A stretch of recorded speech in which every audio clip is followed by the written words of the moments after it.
Hi guys, my name is Vivek and welcome back to my YouTube channel.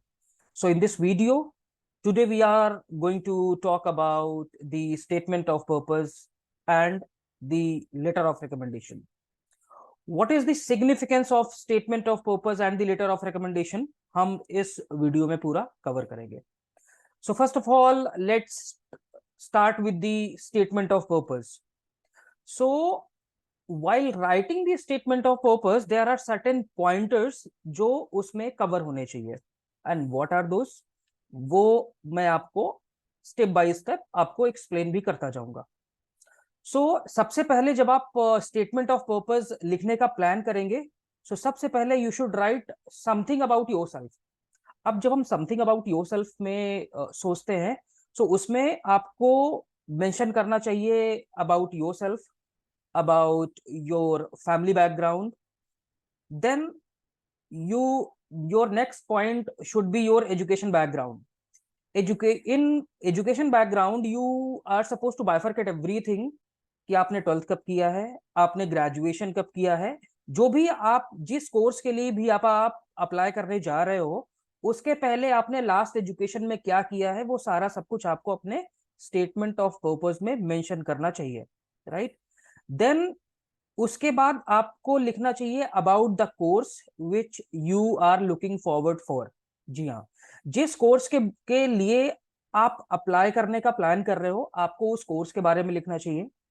जब आप course के बारे में लिखते हो गाइस, तो आपको कोर्स के जो मॉड्यूल्स होते हैं, वो मॉड्यूल्स भी आपको अपने स्टेटमेंट ऑफ पर्पस में थोड़े बहुत मेंशन करने चाहिए, so that the admission team can come to know कि हाँ, आपने उस कोर्स के बारे में थोड़ी बहुत रिसर्च की हुई है.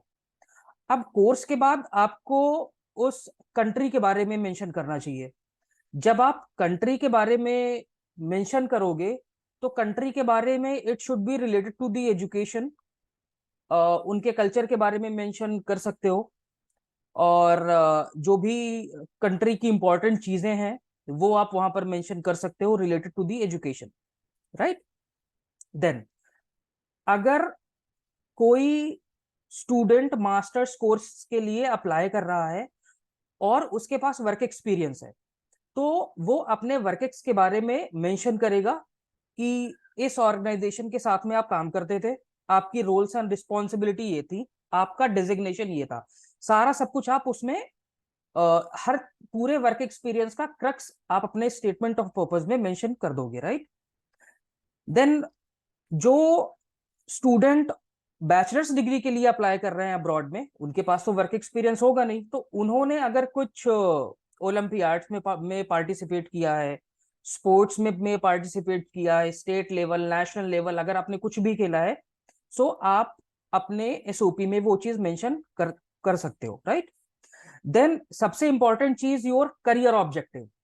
हर यूनिवर्सिटी और हर कोर्स का डिपार्टमेंट ये देखता है कि जो स्टूडेंट मेरे डिपार्टमेंट में पढ़ने के लिए आ रहा है, उसने इस कोर्स के लिए अप्लाई क्यों किया है, राइट. जब आप अपना करियर ऑब्जेक्टिव मेंशन करोगे कि हाँ, मैं इस कोर्स को पढ़ने के बाद these are the modules and these are the skills which I am gonna get after completion my UG course और पीजी कोर्स, जो जिस कोर्स के लिए भी आप अप्लाई कर रहे हो.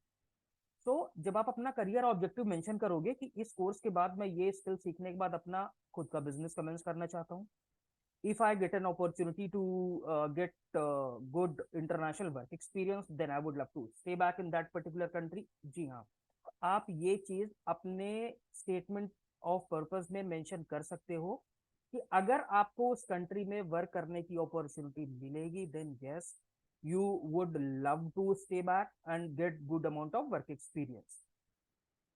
जब आप अपने स्टेटमेंट ऑफ पर्पस को लास्ट में कंक्लूड करोगे ना, तो आपको पूरे स्टेटमेंट ऑफ पर्पस की समरी लिखनी होती है, राइट. आप ये पॉइंट्स अपने स्टेटमेंट ऑफ पर्पस में मेंशन करोगे, trust me guys, your application will never get rejected on the basis of your statement of purpose. Trust me on that.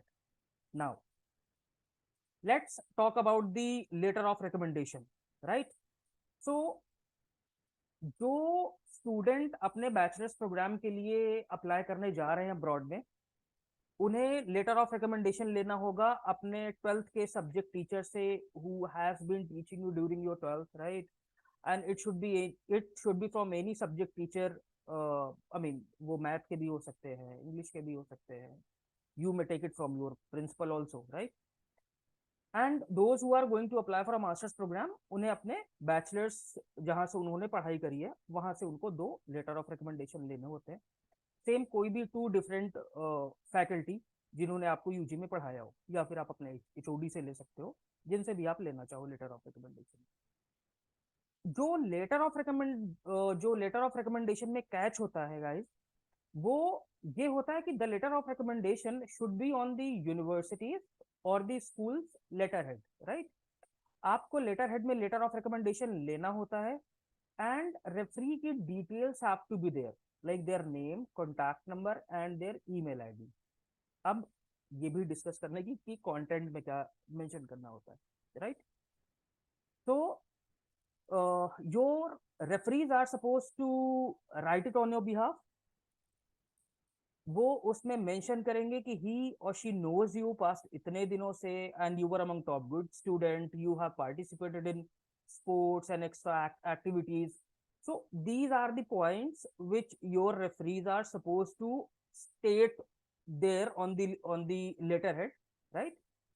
So I mean, all the good words have to be there about yourself. So this is all about the LOR. जितनी आप अपनी तारीफ उसमें mention करवा सको, वो आपके letter of recommendation में होना चाहिए। सबसे इंपॉर्टेंट होता है, मैं फिर से रिपीट करता हूं गाइस, रेफरी की डिटेल्स। बिकॉज जैसे ही आपकी एप्लीकेशन सबमिट होगी, so somebody from the admission team will write an email to your referee stating that कि आप इस स्टूडेंट को जानते हैं, आपने इस स्टूडेंट को पढ़ाया हुआ है। और कभी कभी क्या होता है ना कि यूनिवर्सिटी आपके रेफरी से लेटर ऑफ रिकमेंडेशन अपलोड करने के लिए बोलेगी, राइट?